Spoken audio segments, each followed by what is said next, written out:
Bem-vindos à nossa análise.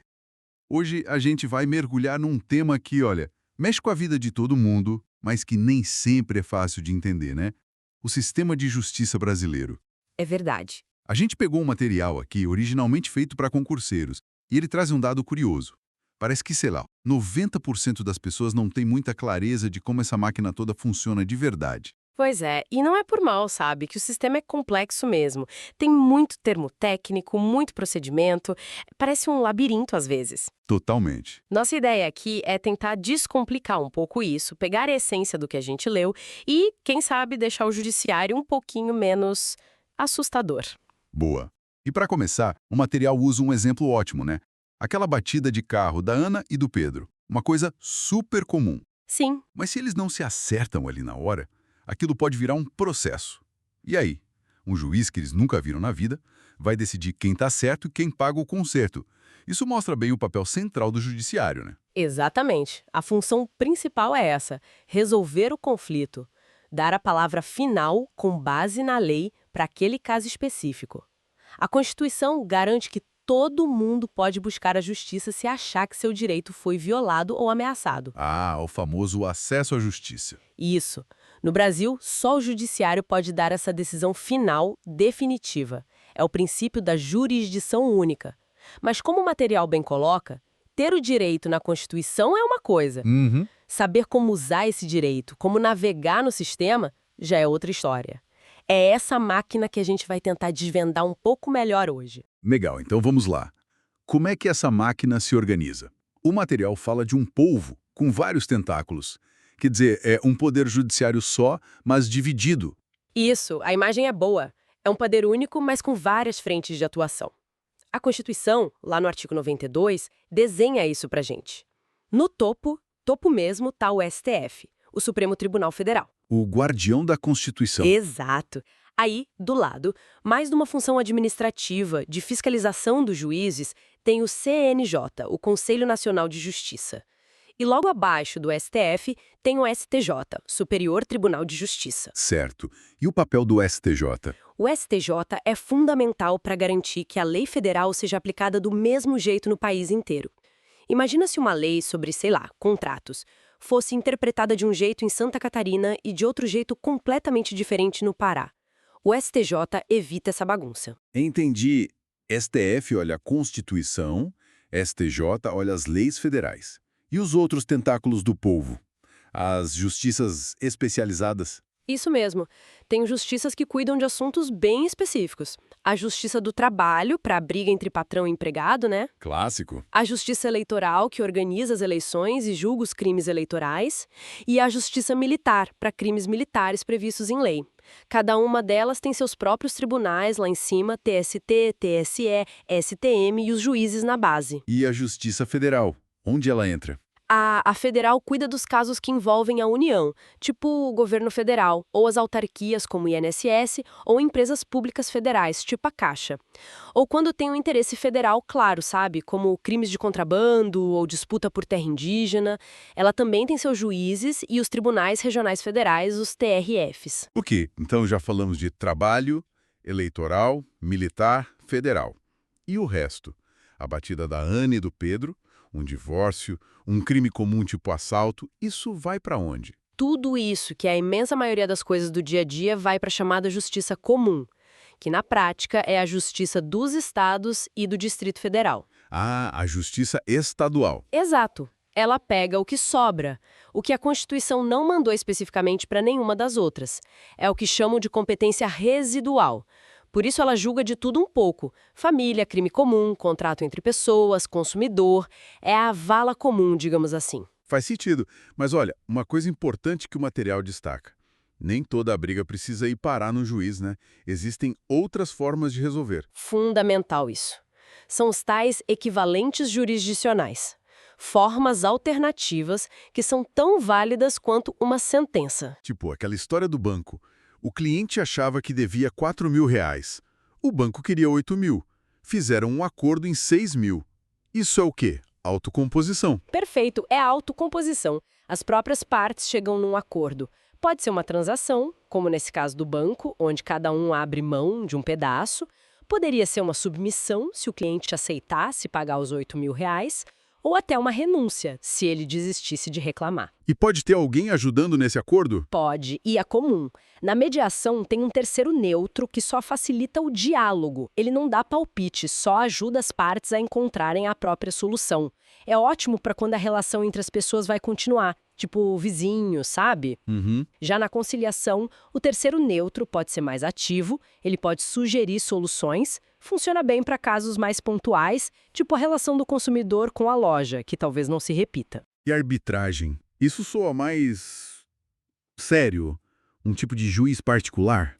É bem por aí. As partes escolhem o árbitro, ou vários, que geralmente é um especialista no assunto da briga, para decidir. A decisão dele tem força de sentença judicial. É muito usada em grandes contratos de empresa, porque costuma ser mais rápido e técnico. Mas só vale para direitos que as pessoas podem negociar, os tais direitos patrimoniais disponíveis. Entendi. Então tem várias saídas antes do processo. Agora, fazer justiça com as próprias mãos, tipo invadir um imóvel para retomar a posse, isso não pode, né? De jeito nenhum. Salvo situações raríssimas, tipo legítima defesa ali na hora. Tentar resolver na força, na marra, é crime. Chama exercício arbitrário das próprias razões. O caminho legal é buscar o judiciário ou essas alternativas que a gente falou. Certo. Voltando para o caminho do processo, então. O advogado da Ana, o Darth Vaderson. Que nome, hein? Curioso, né? Ele decide processar o Pedro. Ele não pode só, sei lá, mandar um e-mail para o juiz. O judiciário não age sozinho. No mesmo. Tem o princípio da inércia.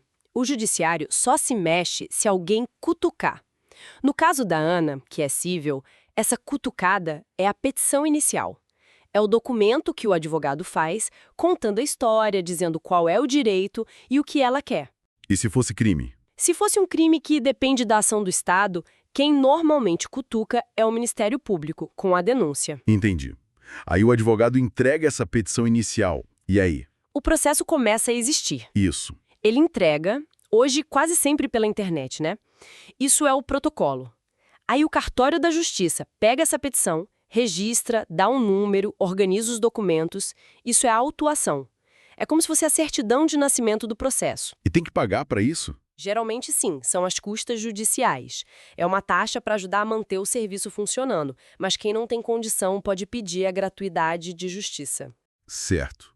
Processo nasceu, quem vai julgar? Não dá para escolher o juiz, gente boa, né? Não, de jeito nenhum.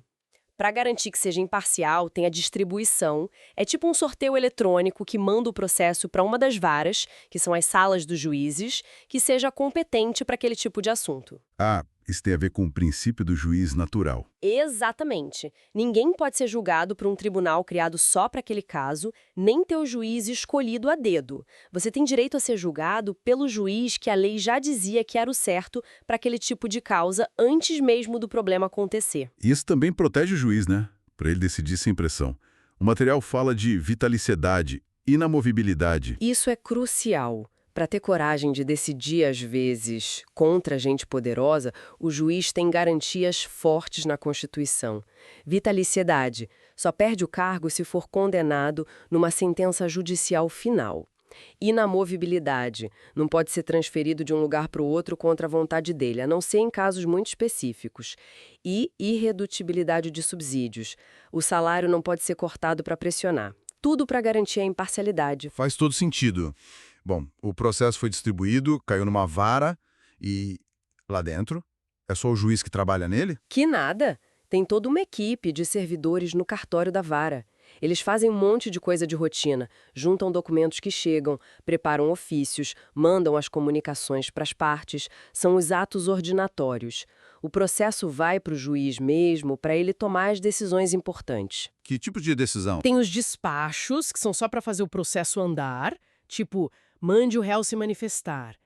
Tem as decisões interlocutórias, que resolvem uma questão no meio do caminho, tipo, se concede ou não uma liminar. E, claro, no final, a sentença, que é a decisão principal sobre quem ganhou a causa. Certo.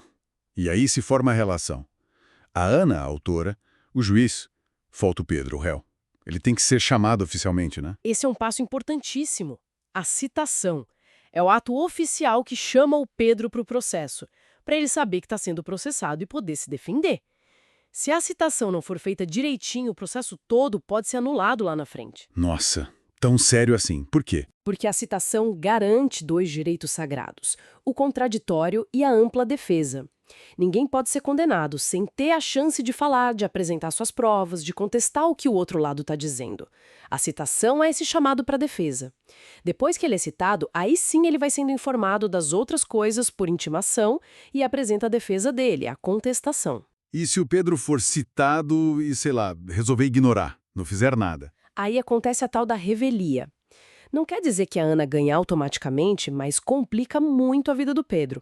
A lei presume que os fatos que a Ana contou na petição inicial são verdadeiros. E ele perde a chance de fazer a defesa inicial dele, de pedir certas provas. O processo continua, mas ele fica numa posição bem ruim. Em alguns casos, mesmo sendo rével, o juiz pode até nomear um defensor para ele, mas o estrago principal já está feito. Entendi. Bom, o processo andou, teve defesa, provas, e o juiz lá da primeira instância deu a sentença. Digamos que a Ana perdeu, mas ela acha que o juiz errou feio. Acabou para ela. Não necessariamente. Aí entra o direito ao recurso. É a ideia do duplo grau de jurisdição. A parte que perdeu pode pedir para uma instância superior dar uma olhada de novo na decisão. E para onde vai esse recurso? No caso da Justiça Estadual, o recurso mais comum é a apelação, e ela vai para o Tribunal de Justiça do Estado. Lá, não é mais um juiz sozinho que decide. É um grupo de juízes mais experientes, os desembargadores, que vão julgar o caso juntos. A decisão deles se chama acórdão. É uma segunda chance, né, para corrigir algum erro que possa ter acontecido na primeira decisão. E depois o Tribunal de Justiça, ainda dá para recorrer mais? Para aqueles tribunais lá de Brasília, o STJ e o STF. Dá, mas olha, é bem mais difícil. Não é um terceiro round para discutir tudo de novo, sabe? Ah, não? Não. Para o STJ, só se a decisão do Tribunal de Justiça diz respeito a alguma lei federal. E para o STF, só se a briga envolver uma ofensa direta à Constituição Federal. São os chamados recursos extraordinários. Eles servem para discutir a interpretação da lei, não para ficar revendo fatos, provas. Entendi. E quando não cabe mais recurso nenhum? Aí a decisão transita em julgado. Vira definitiva, não dá mais para mudar. É a famosa coisa julgada. Se a decisão mandou alguém pagar ou fazer alguma coisa, aí começa a fase de execução, para forçar o cumprimento. Interessante. Agora, uma coisa que me chamou a atenção no material: não tem concurso para ser desembargador ou ministro do STJ ou STF.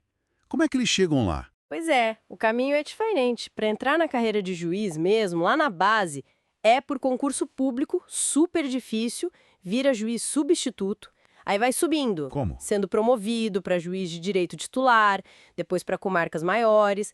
As promoções são por antiguidade, tempo de casa, e por merecimento, tipo pelo desempenho, produtividade, metade das vagas por um critério, metade pelo outro. Ok, isso para virar juiz titular. Mas para chegar lá no Tribunal de Justiça como desembargador? Uma parte das vagas vem desses juízes mais antigos e que se destacaram, promovidos por antiguidade e merecimento também. Mas tem outra parte que vem de fora, é o tal do quinto constitucional. Ah, o quinto! Já ouvi falar muito disso. Explica melhor. É uma regra da Constituição que diz que 1/5, ou seja, 20% das vagas em vários tribunais, nos TJs, nos TRFs, no TST, tem que ser preenchida por advogados e por membros do Ministério Público. Sério? Advogado vira desembargador direto? Sim, mas não qualquer um. Tem que ter mais de 10 anos de carreira, ter um conhecimento jurídico reconhecido e boa reputação. A OAB para os advogados, ou o próprio MP, indicam 6 nomes, formam uma lista sêxtupla. O tribunal escolhe 3 dessa lista, forma a lista tríplice. E aí o governador do estado, ou o presidente da república, se for tribunal federal, escolhe um desses 3 para nomear. Uau! E por que essa regra existe? Para que misturar? A ideia é trazer gente com outra visão para o tribunal, sabe? A experiência de quem advoga, de quem acusa. Para oxigenar o ambiente, evitar que o judiciário fique muito fechado em si mesmo. Claro que sempre tem a discussão se isso não acaba sendo muito político, né? Mas a regra tá lá. E para os ministros do STJ e STF? É parecido? É diferente. Eles são escolhidos pelo presidente da República, depois de passarem por uma sabatina no Senado Federal, que tem que aprovar o nome. Mas tem regras sobre de onde eles podem vir.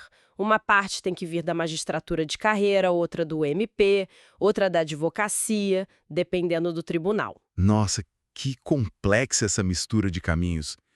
Para a gente ir fechando, o material fala bastante das funções essenciais à justiça. Quer dizer, não é só o juiz que faz a coisa acontecer. De jeito nenhum. O sistema todo depende de outras instituições, outros profissionais que são independentes, mas trabalham junto para que a justiça funcione e chegue a quem precisa. São peças-chave na engrenagem. Quem são essas peças? O material começa falando da advocacia privada. Isso, os advogados particulares, tipo o do exemplo da Ana. Eles representam o interesse do cliente deles, seja uma pessoa, seja uma empresa. Entram com ação, fazem a defesa ou até dão conselho para evitar a briga. E são essenciais porque, em regra, ninguém pode ir à justiça sem advogado. E advocacia pública? Seriam os advogados do governo? Exatamente. São os advogados que defendem a União, os estados, os municípios quando eles são processados e também dão orientação jurídica para os governantes. Tem a AGU, que é a Advocacia Geral da União, e as procuradorias nos estados e municípios. E a defensoria pública? O papel dela parece gigante, né? É gigantesco e absolutamente essencial. É a defensoria que garante que quem não pode pagar um advogado e as taxas do processo tem acesso à justiça. Mas olha que interessante. O material ressalta que não é só para quem é pobre de dinheiro. Ah, não. Não só atende grupos vulneráveis de modo geral, idosos, pessoas com deficiência, mulheres que sofreram violência, presos que não têm advogado. Sem a defensoria, aquele direito de acesso à justiça da Constituição seria só papel para muita gente. Verdade. E para terminar, o Ministério Público, o MP. No caso da batida, se ficasse provado que o Pedro jogou o carro de propósito para machucar a Ana, aí o MP entraria, certo? Com certeza. Na maioria dos crimes, é o Ministério Público que acusa em nome da sociedade. É o dono da ação penal pública. Mas o MP faz muito mais que isso. Tipo o quê? Ele não pertence a nenhum dos três poderes, é autônomo. Atua como fiscal da lei em muitos processos, mesmo cíveis, e principalmente defende interesses que são de todo mundo, sabe? Meio ambiente, patrimônio histórico, direitos do consumidor, de crianças, de adolescentes. Interesses da sociedade e de grupos vulneráveis. E ele tem uma estrutura própria, separada do judiciário. Sim, totalmente. Tem o Ministério Público da União, que abrange o MP Federal, o do Trabalho, o Militar e o do DF. E tem os Ministérios Públicos de cada estado. Cada um tem sua autonomia, seu chefe, o Procurador-Geral da União, comanda o MPU. E os Procuradores Gerais de Justiça chefiam os MPs dos estados. Ufa! Olha, foi uma viagem e tanto, hein? Começamos com uma batidinha de carro Simples, né? e fomos até a estrutura do STF, passando pelo caminho de um processo, as garantias dos juízes, as alternativas fora do tribunal e o papel fundamental desses outros atores todos. A ideia foi essa mesmo, tentar dar uma organizada nesse mapa, né? Transformar o que parece um emaranhado de fios em algo um pouco mais visível, digamos assim, usando o que a gente estudou no material. Só de entender um pouco como as peças se encaixam, quem faz o quê, por que faz, já ajuda a gente a ler as notícias, a entender o que está acontecendo. Isso me leva àquela provocação final que o material deixa no ar, né? Será que ter essa noção, mesmo que geral, de como a justiça funciona, muda alguma coisa pra gente no dia a dia?